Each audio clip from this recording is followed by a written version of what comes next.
तो पिछले 4 दिनों में मैंने थॉर की तीनों सोलो मूवी देख ली और क्योंकि थॉर की स्टोरी गॉड्स के अराउंड होती है इसलिए उनके वेपन्स भी काफ़ी पावरफुल है। और Thor 1, Thor the dark world और थॉर रैग्नारोक में मुझे ऐसे वेपन्स देखने मिले जो हद से ज़्यादा पावरफुल है, इतने कि ह्यूमन के एग्जिस्टेंस से लेकर ये पूरी रियलम को बर्बाद करके रख दे।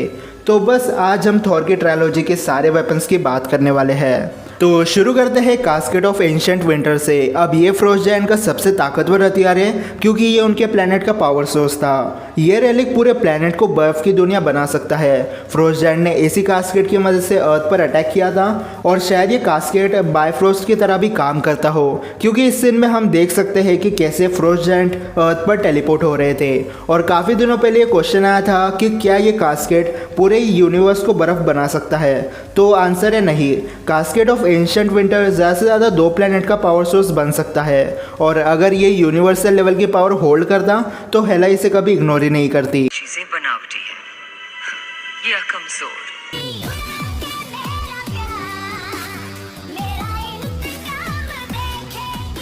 म्यूनिर, अब इस हथौड़े को कौन नहीं जानता, ये एमसीयू के second most strongest and durable Uru metal से बना है। म्यूनिर की मदद से Thor frost giant, Destroyer, Bifrost, Kronan, dark elf और लेवाइथन की बैंड बजा चुका है। और अगर ये सब कम पड़ जाए तो थॉर म्यूनिर की मदद से एक सिटी को डिस्ट्रॉय कर चुका है, जो प्रूफ करता है कि हैमर अपने आप में कितना ज़्यादा पावरफुल है।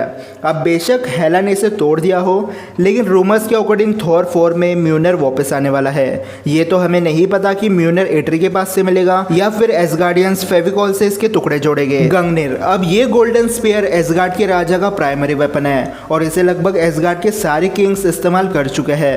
सबसे पहले बोर, जब वो डार्क एल्फ से फाइट कर रहा था, फिर ओडिन फ्रोस्ट जायंट के खिलाफ यूज़ करते हैं, लोकी ने अपने पिता पर यूज़ किया और ओडिन के मरने के बाद टेक्निकली थॉर एसगार्ड का राजा हुआ।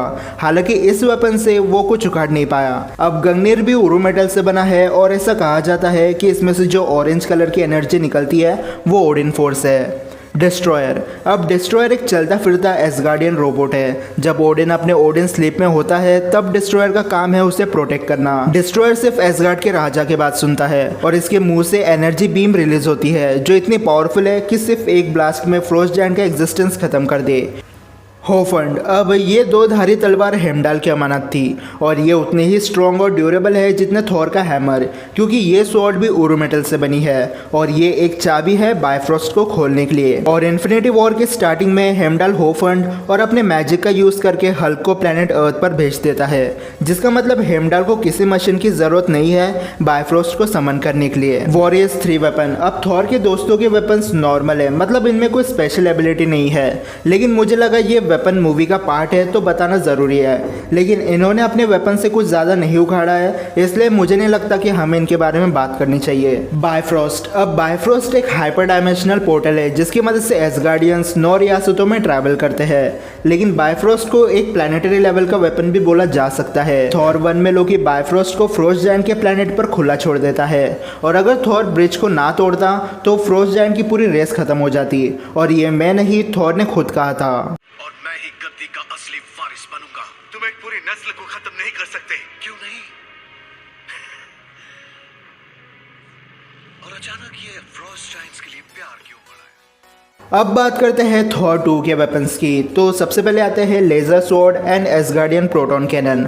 लेज़र स्वॉर्ड एसगार्डियन टेक्नोलॉजी से बनी लेज़र है जो नॉर्मल स्वॉर्ड या किसी स्पेयर में लग जाती है। जब बोर डार्क एल्फ से फाइट कर रहा था तब एसगार्डियंस ने इन स्वॉर्ड का इस्तेमाल किया और जब एसगार्डियन प्रैक्टिस कर रहे थे तब भी हमें ये वेपन देखने मिले।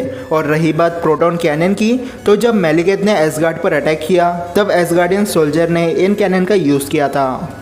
ईथर, अब ईथर 6 इन्फिनिटी स्टोन्स में से एक है और ईथर के लिए लाखों सालों से लड़ाई चलती आ रही थी। सबसे पहले तो ईथर थॉर के ग्रैंडफादर यानी बोर को मिला, फिर जेन के बॉडी में चला गया, वहाँ से निकलकर मेलिगेथ को मिला, मेलिगेथ से कलेक्टर के पास गया, वहाँ से थैनोस को मिला और थैनोस ने इसको डिस्ट्रॉय करके रख दिया। लेकिन अगर बात करें ईथर कितना ज़्यादा पावरफुल है तो बेसिकली वो एक इन्फिनिटी स्टोन है जो पूरी यूनिवर्स की रियलिटी को चेंज कर सकता है। Black hole grenade. अब ये एक बॉम्ब है जो डार्क एल्फ सालों से इस्तेमाल करते आ रहे हैं। दिखने में तो ये पत्थर जैसा है, लेकिन अगर ये गलती से भी एक्टिवेट हो जाए तो उस एरिया में कुछ सेकंड्स के लिए ब्लैक होल खुल जाएगा और आसपास की सारी चीज़ों को निगल जाएगा।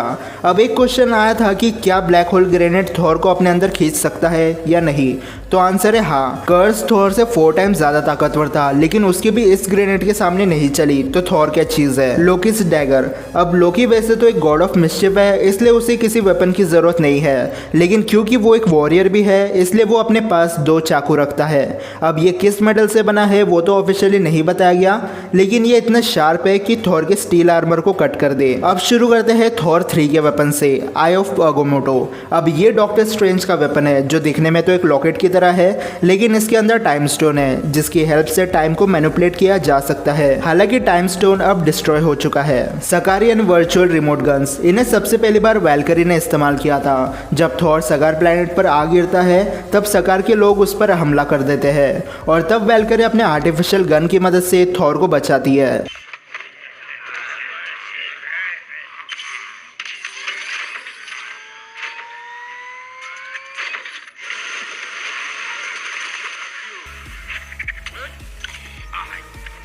Obedience disc. अब ये चिप किसी भी लिविंग बीइंग को न्यूट्रलाइज कर सकती है। अब ये एक मिथ बन चुकी है कि इस चिप से इलेक्ट्रिक के झटके निकलते हैं, लेकिन ये सिर्फ करंट मारती तो कॉक पर तो इसका असर होता ही नहीं, क्योंकि कॉक तो पत्थर का बना है। लेकिन ये डिस्क लिविंग बीइंग के नर्वस सिस्टम को ब्लॉक कर देती है, और अगर एक बार किसी का नर्वस ब्लॉक हो गया तो उसका पैरालाइज होना पक्का है। और सेम यह कैदियों के साथ और थॉर के साथ होता था। Retractable sword.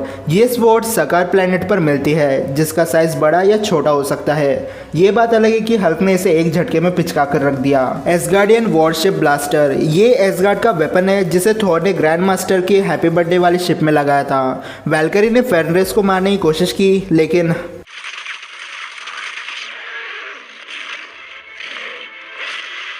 कमबख्त कुत्ता मरता क्यों नहीं? सकारियन हैमर। अपने बिजली के देवता ने हल्क के अगेंस्ट इस हैमर को यूज़ किया था, और क्योंकि थॉर को हैमर चलाने का अच्छा खासा एक्सपीरियंस है इसलिए वो काफ़ी अच्छे से इसको कंट्रोल कर पा रहा था। Grand master stick. अब ये अजीबोगरीब दिखने वाली स्टिक काफ़ी ज़्यादा खतरनाक है। ग्रैंड मास्टर ने सिर्फ एक टच में अपने भाई को लिक्विड का बना दिया था। मेरे जूते, अरे जाते जाते भी मेरे जूते। वैल्करीज डैगर। अब ये खंजर एसगार्ड का फेमस हथियार है और वैल्करी का प्राइमरी वेपन भी। वैल्करीज इसी खंजर के दम पर हेला को मारने चली गई थी, और ये डैगर काफ़ी ज़्यादा शार्प है, इतना कि डेड आर्मी के 2 पीसेस आराम से कर दे। सकारियन लेज़र राइफल। अब ये बस सकार की गन्स है जिसमें से लेज़र निकलती है, और बाकी इसमें बताने जैसा कुछ नहीं है। नेक्रोसोर्ड। ये मौत की देवी हेला की सुपर पावर है। एसगार्ड से पावर मिलने की वजह से हेला इन्फिनाइट शार्प वेपन्स को अपने अंदर से रिलीज कर सकती है। हेला की नेक्रोसोर्ड इतनी पावरफुल है कि उरू मेटल के प्लेटिंग वाले आर्मर को भी कट करके रख दे, और इन्हीं नेक्रोसोर्ड की वजह से थॉर ने अपनी एक आंख को खो दिया था और एसगार्डियन आर्मी मारी गई वो अलग। Shorter Twilight sword. अब ये स्वॉर्ड पूरी आग से बनी है, लेकिन इतने पावरफुल है कि पूरे एसगार्ड को जड़ से खत्म कर दे, और रैग्नारॉक में ऐसा हुआ भी था। ट्विलाइट स्वॉर्ड की पावर डिपेंड करती है सर्टर के ऊपर।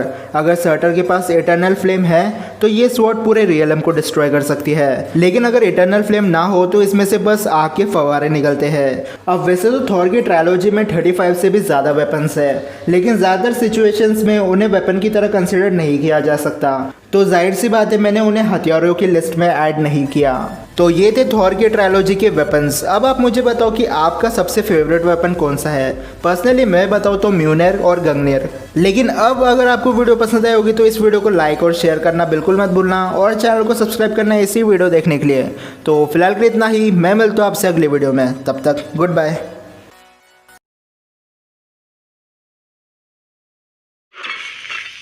हाय पहलवान, दिन ढलने को है।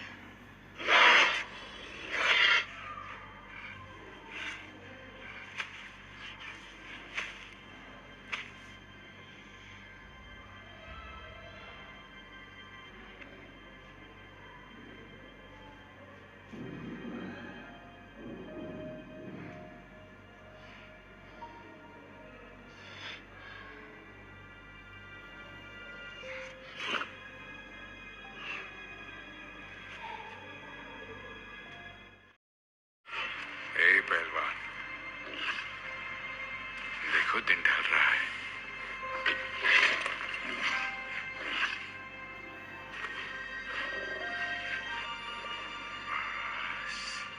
बस दिन ढल रहा है। Shut up, you got it, got it. Where is the man? You got it.